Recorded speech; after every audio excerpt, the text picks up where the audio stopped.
Good evening, it's time to read the next few pages. We left off on page 48. Chapter 3, Present Day.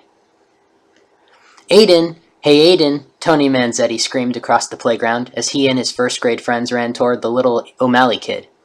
Tony sniffed conspicuously and said, "Smell that? Smells like coconuts." "It's the sunscreen," Meg Gregory, the headmaster's granddaughter, said. "Still smell like sunscreen, Band Aedan." Aedan ignored them and started to walk away. That was step one. Ignore and walk away. The 5 kids followed. "And Aedan, why do you put sunscreen on to go out to recess? Don't walk away, we just want to know." "We won't tell anyone," Meg added to Tony's comment. The kids giggled. Aedan didn't answer. He was walking right toward an area where he wasn't visible to the teachers, but where he could be very soon, if he needed to be. That was what his mom had said this morning, and that was what he was going to do. "Well, if you don't speak, you gotta at least play with us. We're playing stunt. You're up. First stunt is stand on your head."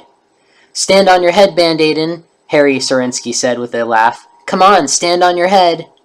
"No," Aedan said stoically, and stood still. "You gotta do the stunt," Tony insisted. "That's the game. You can't change the rules." "I'm not playing." "You have to play," Meg said. "We said so." "I don't have to do anything you say." "Why do you talk so funny, Aedan?" Harry asked him. They had been over this, a dozen times at least this year, but Harry liked hearing the answer, and no one ever stopped him from asking. Aedan didn't answer this time, and Aaron Bauer didn't like that. "Answer!" the child screamed angrily and kicked him in the knee. Aedan had seen it coming and had braced himself just like his mom taught him. He didn't fall, even though it hurt. "Answer!" Aaron screamed, even angrier. Then he used a combination of words he had heard his dad use when he had yelled at someone. "Answer, you arrogant prick!" No one understood what Aaron had just said, but they knew it was an insult. They giggled. Aedan said nothing and stood still, waiting for someone to grab his head. Then he could hit him. Finally, it came. Tony had enough. He rushed Aedan and grabbed his head like he usually did, attempting to bring him down to the ground. But Aedan knew what to do now. He hit Tony in the stomach, strong and straight, just like his mom said. He knocked the wind out of his foe, and the boy bent over, coughing. Meg didn't like this. Neither did Carmen Sanchez, the governor's daughter. They both ran at Aedan, who didn't have time to run toward the teacher. He was going to have to take them both at the same time. Aaron and Harry stood by, watching to see what happened. Aedan dove to his right, causing the 2 girls to miss him entirely. Then, scrambling up, he placed a well-aimed kick right at Carmen's butt. He smiled as she fell, and he knew he had kicked correctly, with the outside of his foot, and angled just right so his thigh did most of the work. Carmen was astonished that Aedan had actually done something like that. She didn't get up right away, because Meg was now running toward Aedan, and getting up would have meant running into Meg. But Meg didn't get close enough to Aedan before he had kicked again, in the same manner, catching Meg's stomach. She almost fell on top of Carmen, and that gave Aedan his chance. He ran right toward the teacher, but alas, Aaron was too fast. And now Tony had caught his breath and Harry was right behind. Aaron jumped on top of Aedan and started hitting him aimlessly. He didn't hit him correctly, but he didn't care, just as long as he did some damage. Aedan started to cry, and Harry shoved Aaron off of him, thinking now that they were going to get into trouble. Well, Aaron wasn't going to stand for that. He tackled Harry, and those 2 wrestled while Tony turned to Aedan. Aedan squirmed up again, still crying, but Tony knocked him down. Thankfully, the teacher had seen the commotion and was now running toward them. Just in time for the teacher to see, Aedan was able to collect himself and swing at Tony's cheek, his fist perfectly oriented and his legs moving with his punch to put more power into it. "You want to go through the person, not bounce off of them," Aedan remembered his mom saying. Tony fell and the teacher gasped. "Aedan O'Malley, come here right now!" Aedan turned, looked at the teacher, and wiped his eyes. He looked up and the teacher said, "Come with me. Tony, Harry, Aaron, Meg, and Carmen, I want to see all of you as well." She blew the whistle and yelled, "Recess over!" The kids streamed toward the doors, reluctantly but still wanting to get there first because being first was always best. The teacher turned to her aide and said, "Mr. Richards, would you lead the children back to the room?"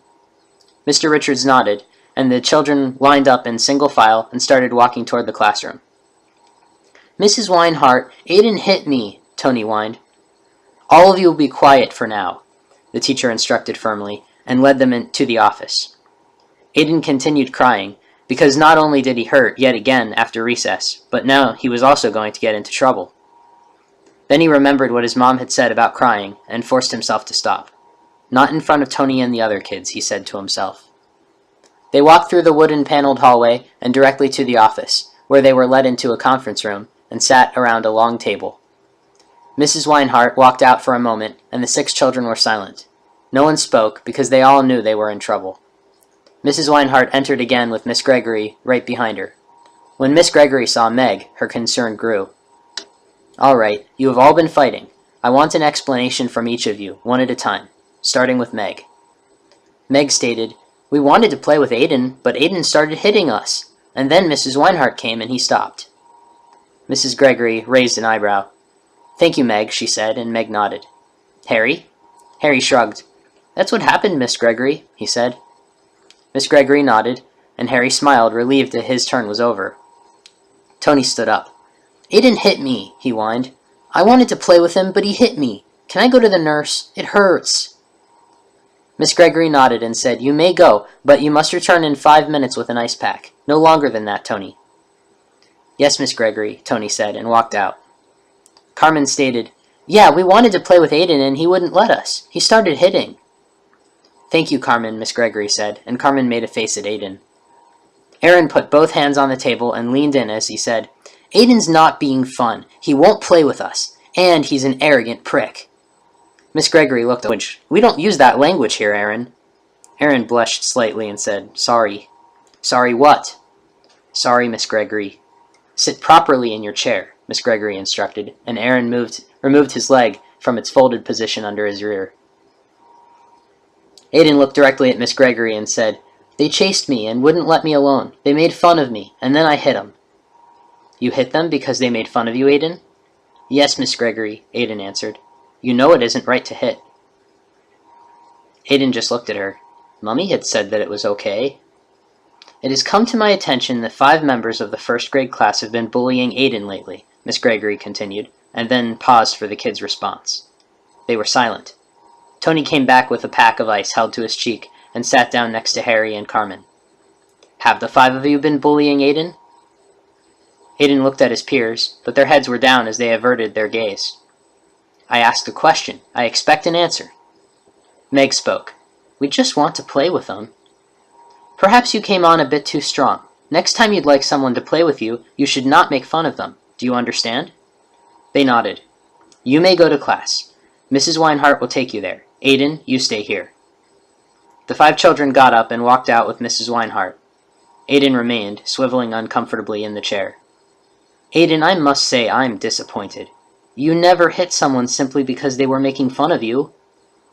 Aedan hung his head. "They made the first move," he said quietly. "What, Aedan? I can't hear you when you mumble. Speak clearly and look at me when I'm speaking to you," Miss Gregory corrected, though she had heard him.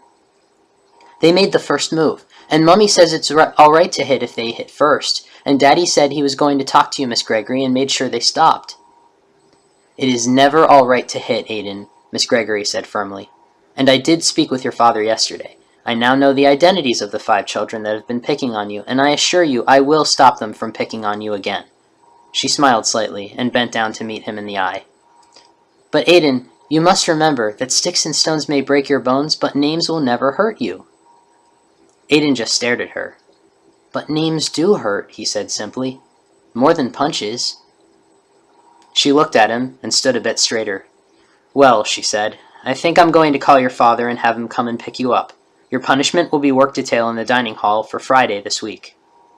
But Friday is the pizza party," he protested. "The whole 1st grade class was going to get pizza in the classrooms during lunch, and anyone with work detail would be in the cafeteria during that time." "You should have thought about that when you hit Tony," Miss Gregory said sternly, and left him alone as she walked out to call Connor O'Malley. Aedan stared after her with contempt. He put his head down on his arms, resting on the table. He was alone now, and he could cry. So he did. We'll read more tomorrow.